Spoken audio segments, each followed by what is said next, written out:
Mopogore kod me kwano go bentie ber moro amora ma samoro nyalo kelo fuong'o kre japiny. Ang'eni wach mar gas ni ma sirikal osebiro ka wacho ni wadwa nyayo wach mar tiyo gi teko maler gi yore mag tedo maler. Koro kuom mano usuru mijuoge gas mar tedo ni en koro wabiro gole oko. Osuru mar gas no en gima be en achiel kuom gigo mane ok okete e VAT. Nogole nikech nidwaro ni mondo kwan moro migao mar teko nogolo report moro mayango ni atamalo 75 mag jogo matedo tiyo gi nyakendo mar kite adek cha gi dho ngere iluongo ni 3 stone cook stove. En kite adek keto sufuria e wiye tichwalo yien e bwoye. Mano wayudo ni mokwongo medowa tuoche nikech iyudo ka idak e ot moro mothung'ore, iro ni medowa tuoche. Ahinya ndalo ma corona gino noneno ahinya. Koro piny owacho ne dwa ni mondo kogolo osuru to ji nyalo tiyo gi gas. Golo atamalo 8 sani en gima ber nikech en gima jiwo tedo gi teko maler. Manyiso ni wakonyo ngima mar ji to be wakonyo bungewa nikech yiende ma ichwako gi wuok e bunge gi makaa ma itedogo gi watong'o yiende mondo eka watim ang'o eka watedi. Koro ma en gima ber.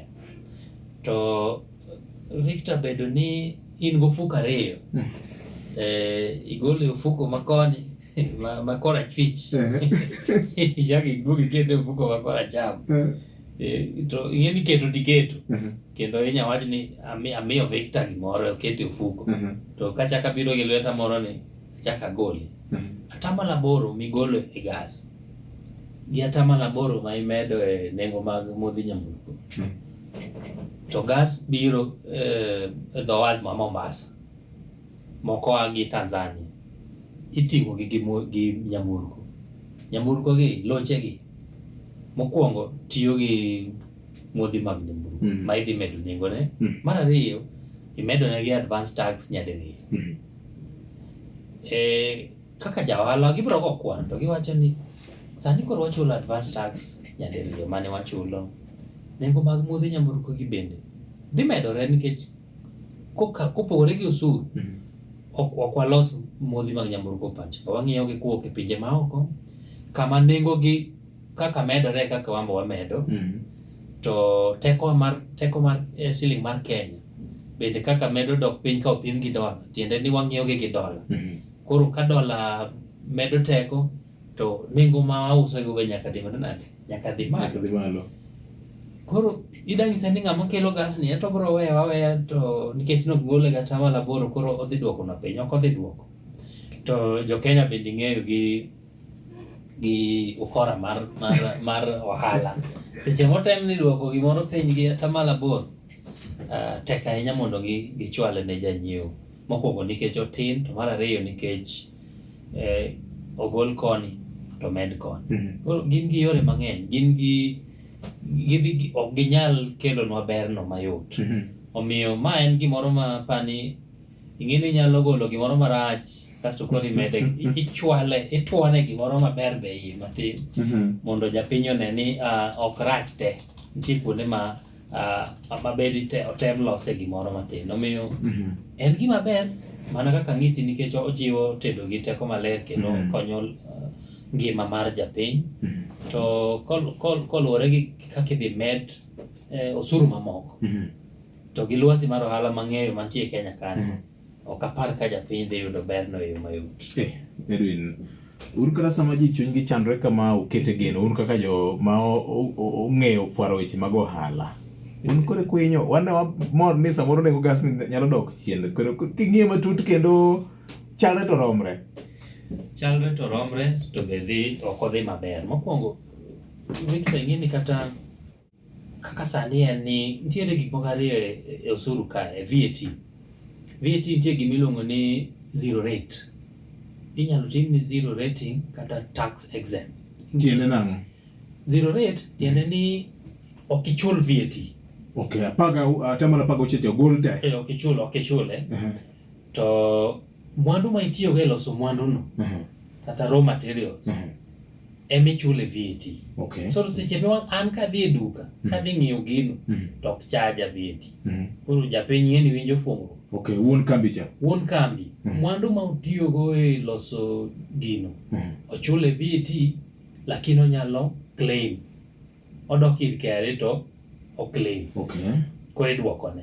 Koro ing'eni jalos mwandu onge wach, nikech dong' adhi kelo ni e shelf e supermarket, in janyiepo ok ichul ang'o? Ok ichulo osuru mar VAT. An be kata nachulo to pod idhi duok dau. Koro mano iluongo ni zero rating. Tax exempt tiende ni an janyiepo ok achulo osuru.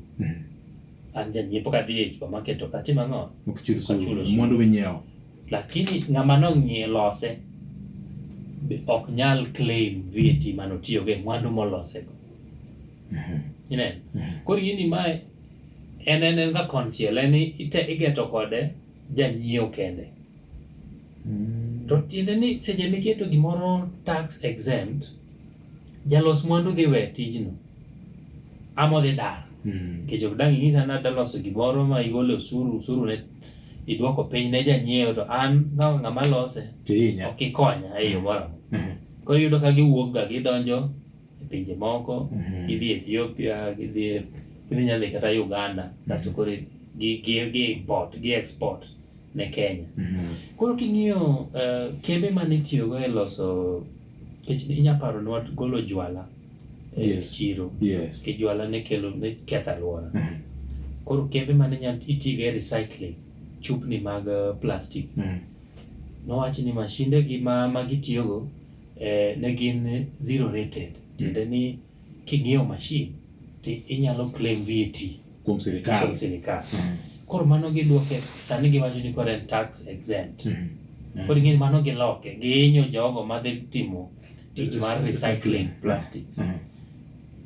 Koro idang' sani mano to alwora mar piny ging'iyo gi yo mane. Mano mokwongo. Mar ariyo,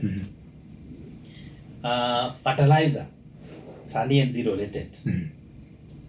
Zero rated tiende ni an gi in kwa ng'iewe ok wachul usuru. Ng'ama noloso fertilizer dhi timo ang'o? Onya claim VAT. E bill masani ni bende gidawacho ni koro en VAT exempt. Koro ing'eni kanyo be giketho ne jalos fertilizer. Koro okonya claim. Okonya claim. Wating'iso ni en zero rated. Koro yudo situation ma nengo ni piny to ok oyudre. Nikech ng'ama ne lose lwasi ok olosne maber, koro ok onyal dhi mbele gi tijno. Erokamano. Radio Ramogi, kar chuny